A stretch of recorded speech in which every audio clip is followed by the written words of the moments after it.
You're watching Rehatch Designs by Tina Williams, where I remake and update unwanted and discarded items into beautiful home decor in many different styles and in many different ways to resell in my booths or to use in my own home.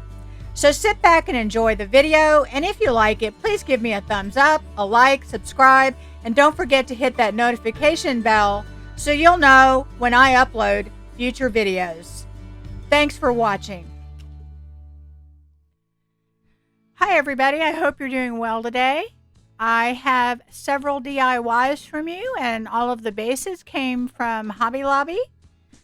First off, what we're doing is we're using the acorn and the pumpkin mold, Hello Pumpkin. And I have another one out there just in case I overpoured. I was using my casting resin. I will link that in the description box, and I'll tell you a little bit more about that later. So after I get my castings, I am going to glue them on this board that I got at Hobby Lobby. You buy these in multiple packs. I think if you buy it when it's 40% off, I think it ends up being less than $2 a board. And I'm putting the Hello Pumpkin mold down. Now, this is last year, so I don't have any of those in stock. But I know other stockists do have them out there for a reasonable price. It's not one of those, crazy overpriced ones yet. It probably will be eventually. I do have the acorn mold. Several of those, if you want those, on my website, and I believe on my Etsy. I have way more on my website than I do on my Etsy. So now I'm just taking my Type Bond Quick and Thick, and I put it on the back, and I put a dot of Gorilla Hot Glue on there to kind of keep it in place. And this whole project, I had a completely different vision than it ended up being, but I love how it turned out. Anyway, what I'm doing now is I'm taking my Fusion wood wick, and I mixed it with, I usually would use salt wash, but I ran out. I have it at my stores, but I don't have it at home. And I'm using baking soda, and I know there's a lot of people out there that say it's the same. Well, it's not. The salt wash, I think it's better. Sorry, guys. The consistency of this is a lot different, but I'm taking that and I'm filling in all of the gaps around the castings. It works in a pinch, but it's not the same. And I'm doing that just because there's always a gap, especially when you use resin.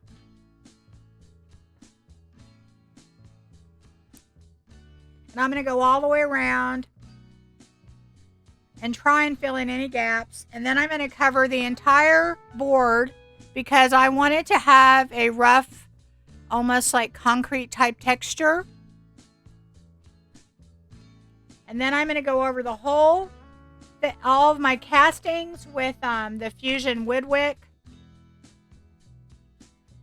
I'm not using any kind of a salt wash or any type of texture on it because I don't want to lose any of the definition.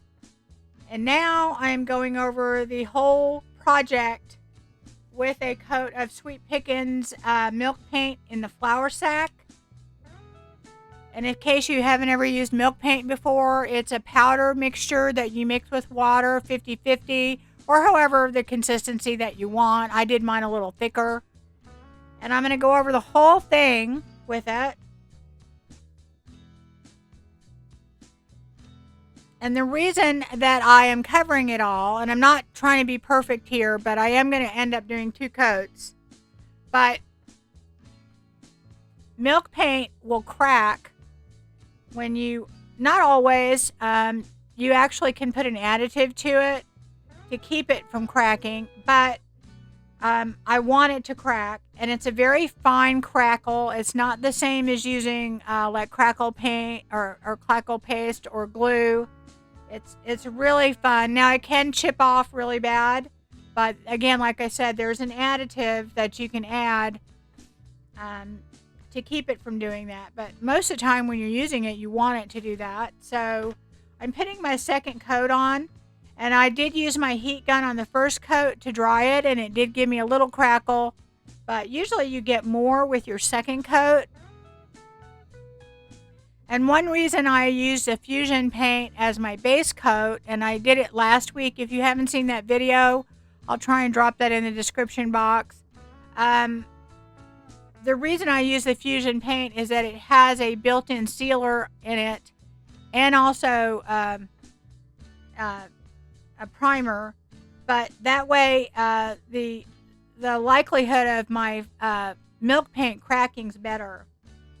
So now I'm using my Fabricast resin, and I've had people complain that it and it happened to me too, that it actually cures too fast. Well, I found a way around that. Do not mix it as much. Mix it for like 15-20 seconds only, and then pour it. And what it will do is it will dry a lot more flexible, kind of like Amazing Casting. And so you can cut it easier. You can bend it for a while, you know. You can also heat it up better. It really makes a huge difference. So just don't mix it as much. It's just the weirdest thing. I found it by accident. Look at that. It's very pliable. So now what I did is I used the Harper and the Toadstool and the Victoria molds. I do have all of those in stock on my website. I completely changed directions on this. I was going to like stamp it or maybe stencil this. But then I thought, no, I saw some things out. I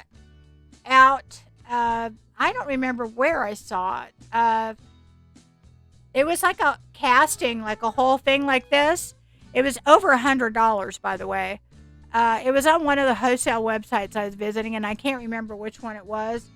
But I've seen several like this, and as I was skimming through, I thought, I can do that. I can totally do that. So I'm taking all of the castings that I did, and I'm holding them down. And now, mind you, I have made this very textured, so I'm having to put a lot of glue on there, and then I'm heating up my castings with my heat gun to make sure they're flexible. And I put a little bit of hot glue on there to kind of hold them down, and I'm holding them in place. And you normally don't have to do that much, but because my base was so textured, I wanted to make sure that it adhered really well. And I do that all over and make sure that they're all down really well. And I let them dry for about an hour.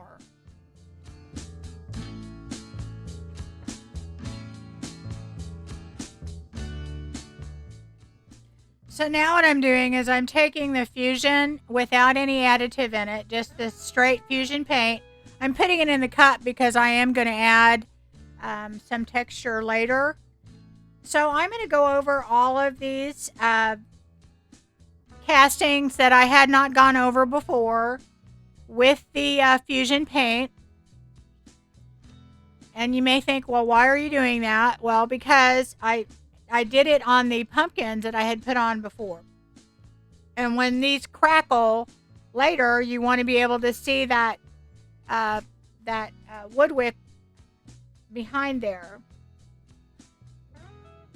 And now I'm taking the salt wash mixture, or baking soda mixture, and I'm going in on all my castings, and I'm filling in any gaps just like I did with the pumpkins. And y'all are going, why didn't you do that before when you did the pumpkins? Because again, like I said, I changed my mind, and so it would have been easier to do all of that at the same time when the board was not painted, and put this all down when I was doing my pumpkins. But you know, hey, right?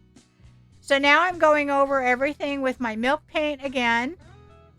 And guys, I use these little cups that I get from the Dollar Tree, and they have like little tops that you can put on them. I love doing that when I'm using milk paint, because then you can kind of have it. It only lasts for like a day or so. So you do have to keep it covered, and it will get really thick. So I went ahead and did that. And now I'm taking my heat gun, and this is after my second coat. And look at all that crackle. I hope you guys can see some of it. Isn't that amazing? So now what I'm doing is I am taking Sweet Pickins oil wax in the dark. And I have a stiff brush that I use for that. And I'm going over my entire thing with it. See how it looks? I didn't bore you with that. But that's how it looks when I do go over the whole thing. Just one coat. And now I'm just taking a soft, dry rag. And I'm going over all the top of my castings. And I'm wiping back a lot of this, guys. A lot. Even on the other parts, it's not going to stay like that. And it doesn't stay shiny. It dries very matte when you're done. But it kind of looks cool shiny too. If you wanted a shiny finish, you could use some sort of you could use a glaze. I think Van Dyke Brown would look really, really cool. Give you kind of the same effect. But that oil wax is fantastic. And now what I'm doing is I am taking some more of my milk paint. And I am dry brushing, which means there's not a lot of paint on my brush. I'm using a fan brush, and I'm lightly going over all of my castings to hit the tops of them. And that is going to give us even more depth, guys. It's gorgeous, gorgeous, gorgeous, gorgeous. And anywhere I think it's a little bit too dark, I go in there with that white. And now I'm using Extreme Guard Flat by Paint Couture, and this is a very good top coat if you're going to have things outside. And it dries very flat, and I want a flat finish because I want it to kind of look like concrete. And now I'm just putting some holes, and no, I don't put a hole in those nasty looking fingers. No, I do lose my drill bit. But anyway, I am going to put some twine in this. I don't put a bow or anything on it because I think the simplicity of it is the beauty of it. I really think it's gorgeous the way it is. And that's actually how the ones I saw, if I can find where I saw it, I will link it. But honestly, the ones I saw were over $100. And this is, I think, gorgeous. It may not be your thing. I know it's not for everybody, but I think these are gorgeous. Love, love, love it. Put this on your front door. You can hang it inside. You could put it over your mantle. I think it'd be gorgeous. Absolutely beautiful. So now we have projects 2, 3, 4, and 5. I grouped them all together mainly because they're very similar.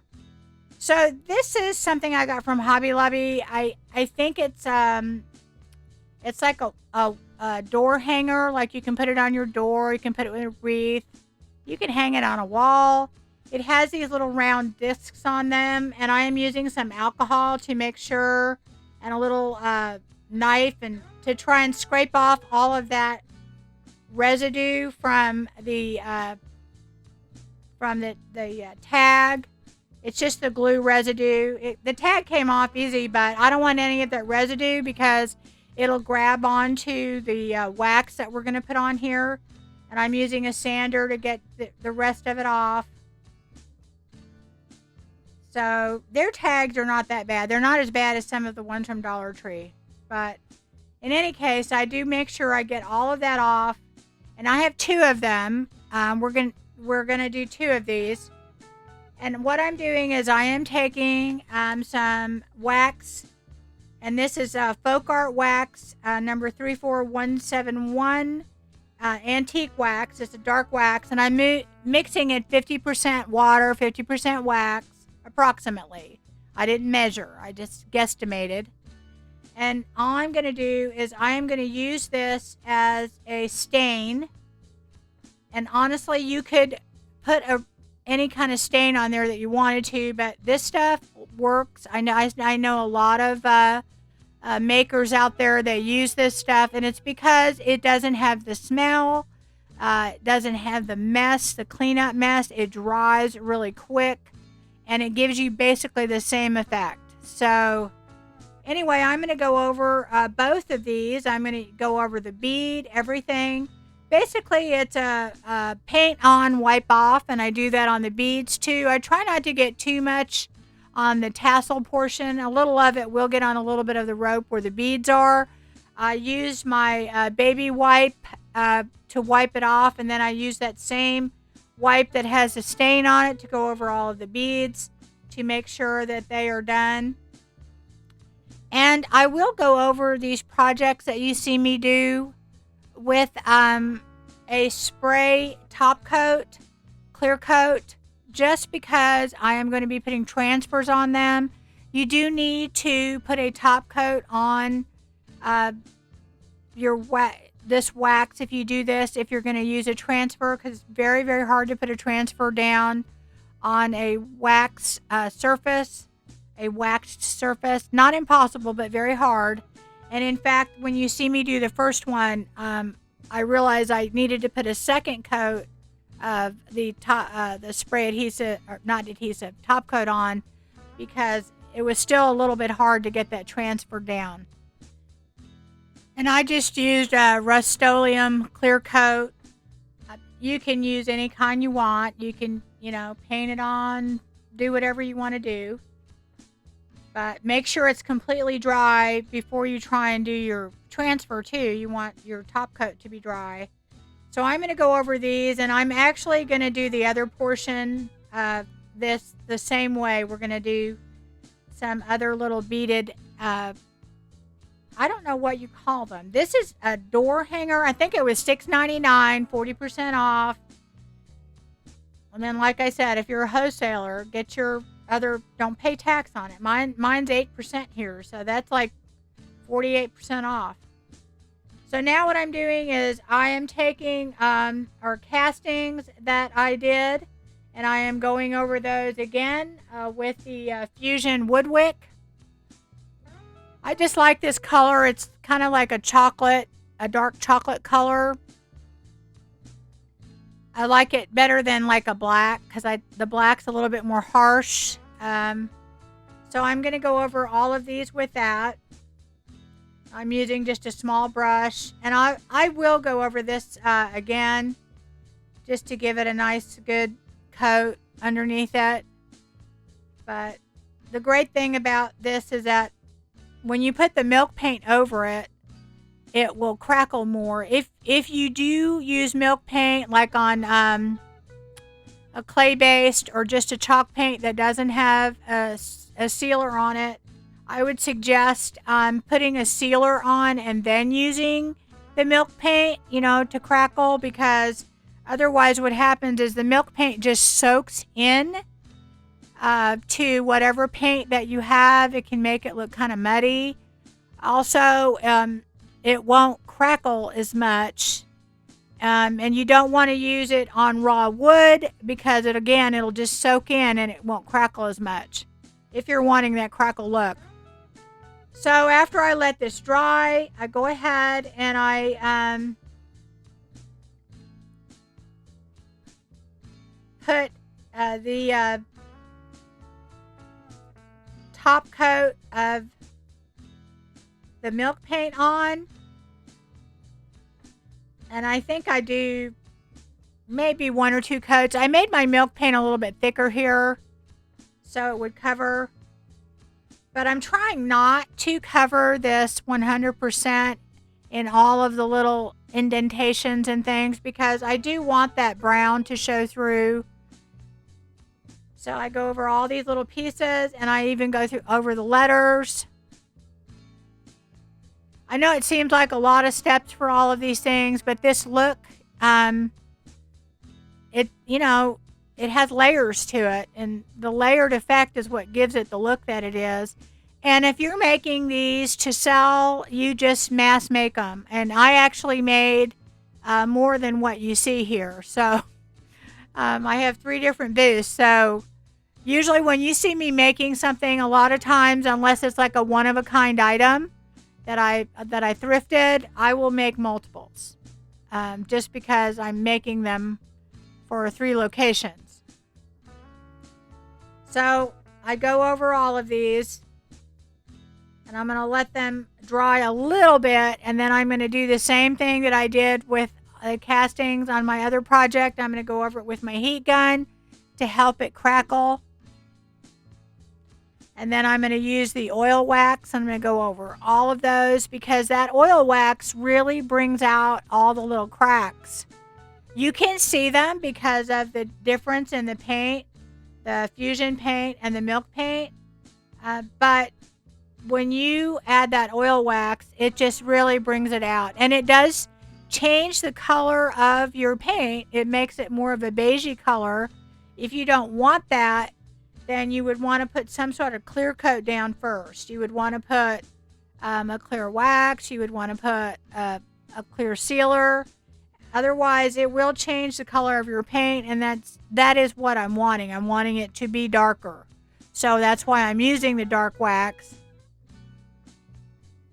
Otherwise, I probably would not use the dark wax. I would probably use like a clear wax and then maybe put a dark wax on top of it to not change the color as much if you don't want it as dark.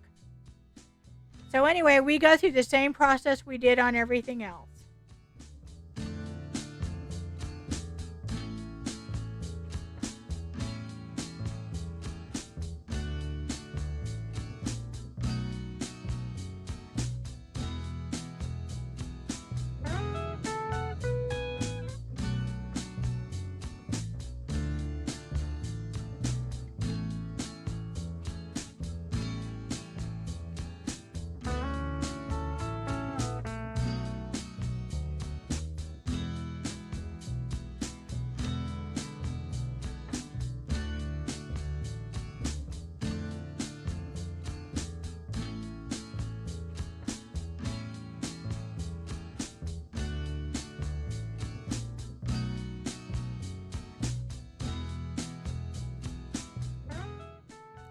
And now what I'm showing you is I've got these little hanger thingies here. And these are really just meant to like place down like on a tiered tray or on a table as a decoration. And I'm going through the same process on these that I did on the others. I would suggest wearing gloves. Definitely because my hands are a mess, even though usually they're always a mess if you've been watching my videos. But all this wax all over definitely is going to be a mess. So I do that on 2 of these. We're going to do 2. And it's the same process through both. Nothing exciting. It's just going to go ahead and do that. And then, again, I try not to get my tassel. And this is what these look like after I heated them up.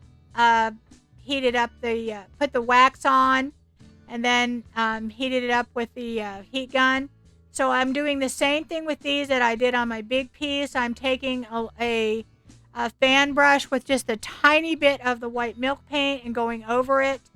If you see how that one mushroom is kind of dark and the one that I already went over, it lightened it up a little bit, but it left the dark spots in there.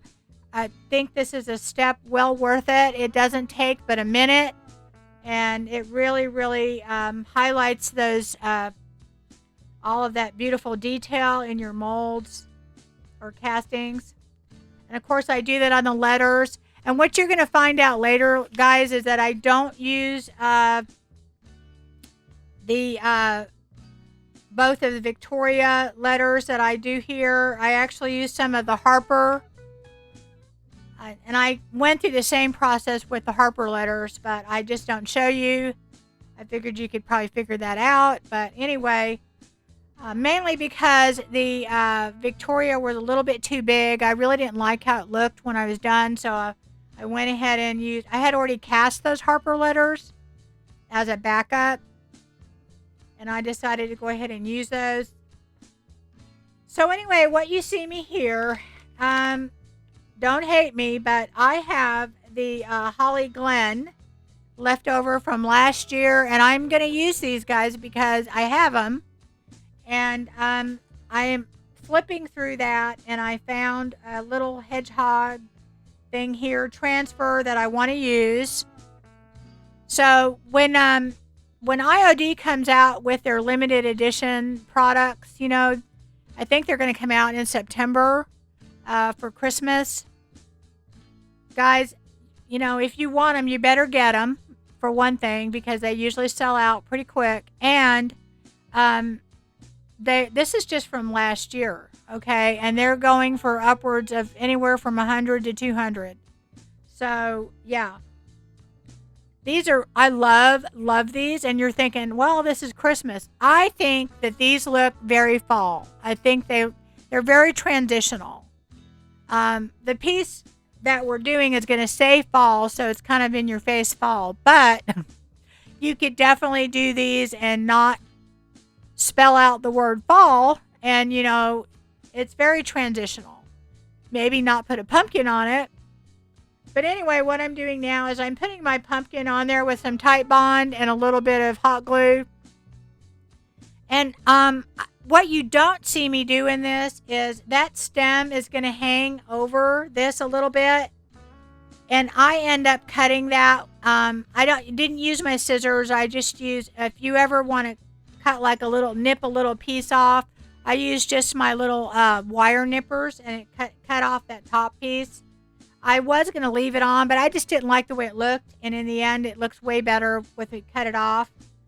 And so anyway, I glue that on, and I'm holding it down. And I did heat it up so it would conform. And I go ahead and see, I don't really like that sticking up over there. So I cut it later. But I don't show you that.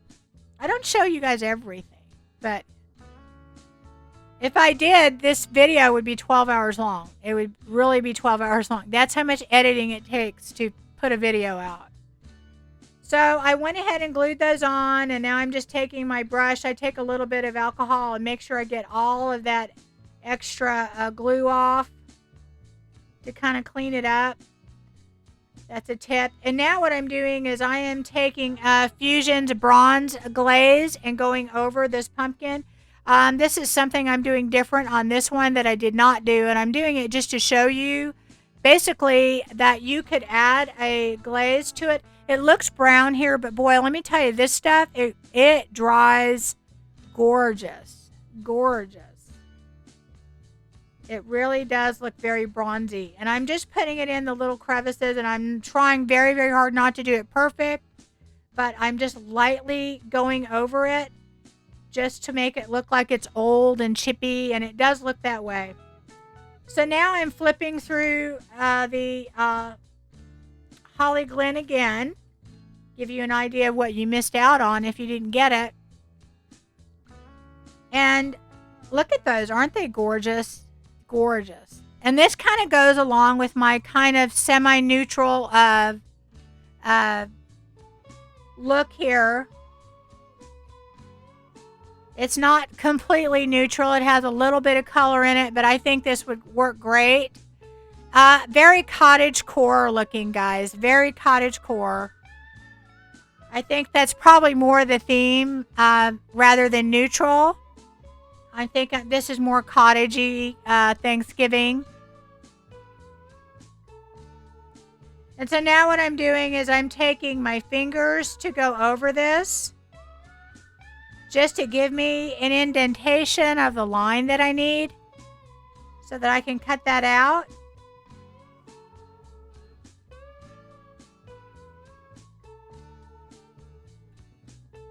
And I'm going to put that on.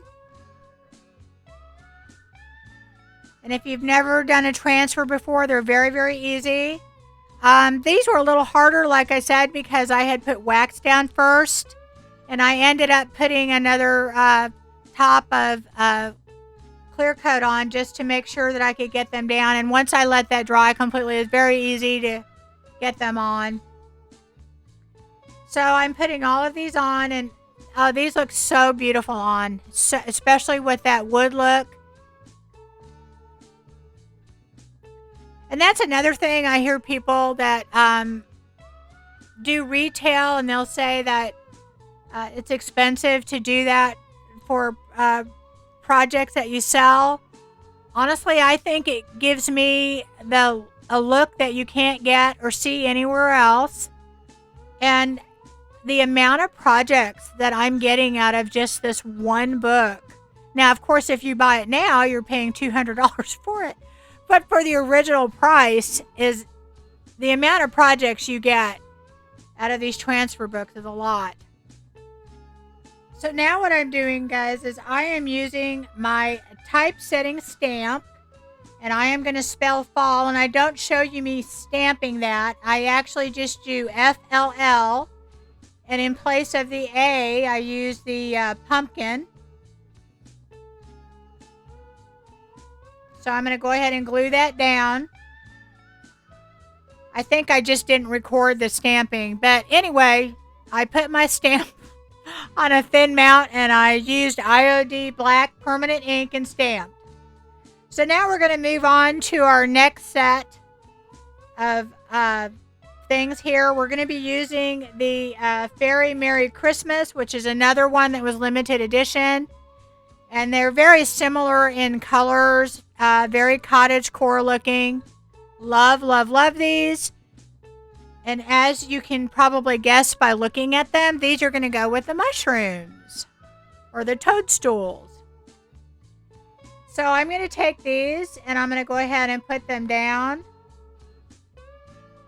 They are so cute. And I still have a ton left. If you've been watching me, you've seen me use these before. And I still have a lot left. And I am going to use them all up. And so look, I'm putting those toadstools down. And that goes in place of the A, guys. So I stamp on the F, and then I leave out the A, and then I put the L and the L.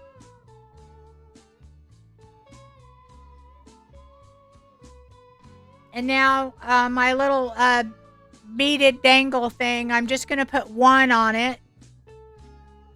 And I'm looking for one with some toadstools on it that's small enough. So I pick one out. This is so much fun using these. And as you can see on this one, I use the Harper. And I think it fits a lot better on the project. I probably should have done that on the other one. But I'm trying to figure out where I'm going to put the fall. And of course, you don't have to put anything. You don't have to put fall on there, like I said. On this one, definitely you could just put the toadstools and it would be very Christmassy. Cottage Core Christmassy. Probably should have thought of that about that. It would have been just a transitional piece. But you can do it that way. You can do it the way you want to do it. Any way you want to do it. But in hindsight, that probably would have been a better thing to do. But this is a fall video. So here we go. So again, I'm going to glue these down. And then I'm going to glue my toadstools down. And again, on the big pieces, I always make sure I put some hot glue so they don't move around. Gives them time to dry. And within an hour, that Titebond is pretty dry. I go over all of these 4 pieces with some Rust-Oleum clear coat. I do a couple of coats on there to make sure that they are sealed. And you should always put a top coat on your transfers if you can. And this is how they look. They're so cute. You have to imagine the F there, guys. There it is. Okay, there's the F. The L and then the L. If you don't have that stamp, guys, oh gosh, it's just so good. It's a great size for signs.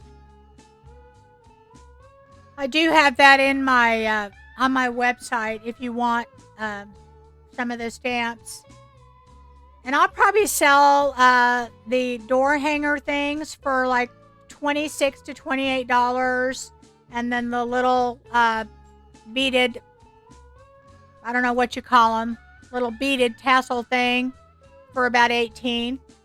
So now, guys, what I have is I have this beaded wreath that I bought for 40% off. And then again, you know, I didn't pay my 8% sales tax, so you can't beat the price.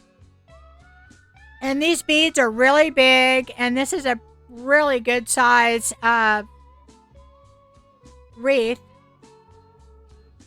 And what I'm going to do here, guys, I'm going to do the same thing that I did before. I'm going to go ahead and cover this whole thing with the folk art wax, and I used 50% water.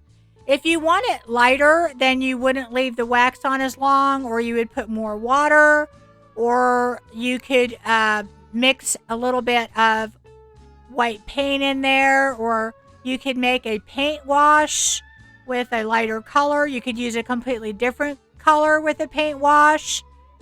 You could use a glaze. There's a lot of different options.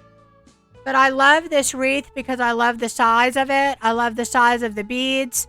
And the wreath itself on this, the beads are a big portion of it. You're not covering it with flowers or anything. So I do a lot of steps to the beads because they are a big part of this whole look. So anyway, we're going to go ahead and do all of that. And I use my wipe to make sure I get all the way around the beads and cover them really well.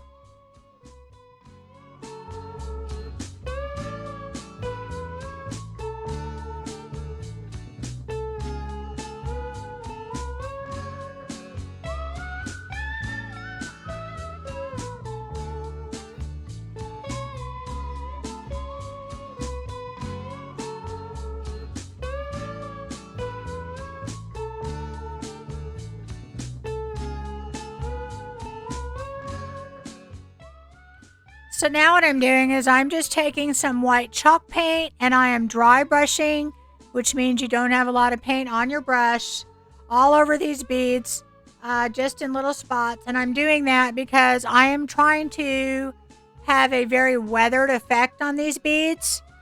And I'm going to do it all over the beads. And then I'm going to take that same Sweet Pickins oil wax and I'm going to go over them with my very nasty little looking wipe that I've been using, and I'm going to roll those beads around, and it's going to do, it's going to blend all of it together somewhat, but you're still going to be able to see the different colors in there, and it'll give it a very weathered wood look, a very naturally weathered look to it. As I said, a big portion of this look on this wreath is the beads itself. So I do that all over.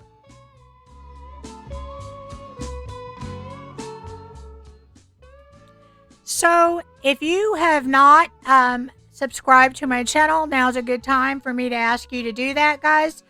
I have less than 30% of the people that watch are subscribed. So if you guys could help me out, I'd really appreciate it. Give me a thumbs up. It lets me know what you like. It lets YouTube know what you like. It helps my channel grow. It helps allow me to continue make videos for you. And it helps me decide what type of content you like. So if you are not a subscriber, I would appreciate it if you would think about doing that. It doesn't cost anything.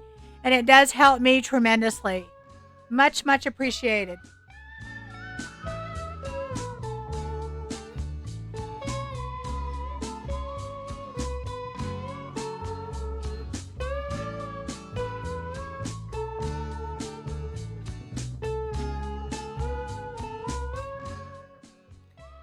So now I have some picks that I bought at Hobby Lobby. And actually I only have 3 picks there. And of course I got them all 40% off. And I think as a total of my cost was less than $12 for the florals.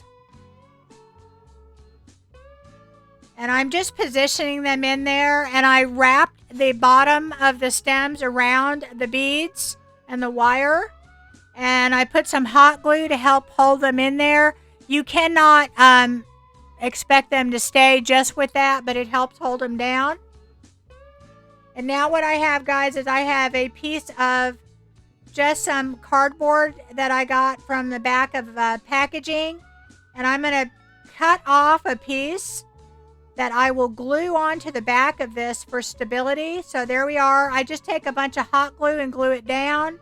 I don't show that portion for some reason, but I just take that piece and glue it in the back. And now what I'm doing is I'm going to go ahead and cut a few more leaves that I got again at Hobby Lobby. And I'm going to go ahead and put those in the side and in the back. And what I don't show you in this video is I add one more pick in the right. It seems kind of empty to me, probably to you too. And I have a Dollar Tree pick that I put in there in the end that you'll see, but I don't show you that. But anyway, right there where my hand just was, it's kind of a blank spot, and I do put one more pick in there. So now what I do is I am going to take, these are those little shelf things that you get at the Dollar Tree. And I am going to go ahead and put that same wax stain on there because you don't necessarily have to do it in the back. But toward the front, if you do see any of it, it'll blend in. But it's actually covered up pretty well. So this is the little shelf thing that you buy. And I go ahead and I put the same wax on it. And now I'm putting a ton of glue on there. And I'm going to put that on the back. And I'm going to take wire, and I did use a little bit of wire to help hold my picks together. But now I'm going to take that wire and put it through the holes on this little shelf piece. And I'm going to wire it to the back. And this is going to actually hold my flowers in place. And that's it, guys. That is my wreath. I don't put a bow or anything on it. It's a simplicity of the look that makes it beautiful. You can see that weathered look to those beads. I think it's gorgeous. And now you can see that little piece on the side there that I put on there. So that's it, guys. Thanks for watching. If you stuck it out for the whole video, I hope you enjoyed it.